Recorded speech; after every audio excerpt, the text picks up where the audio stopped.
pili nga patron ining maong dapit si San Blas, obispo o martir.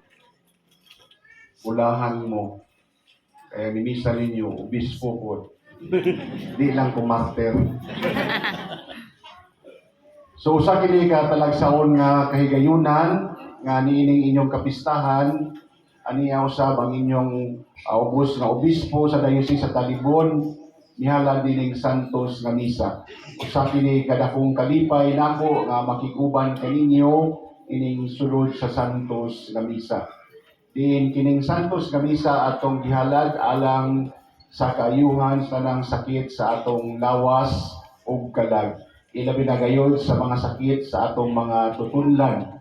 Nga diin sa kinabuhi ni San Blas, siya nahimong inila tungod ni ining iyahang pagpangama.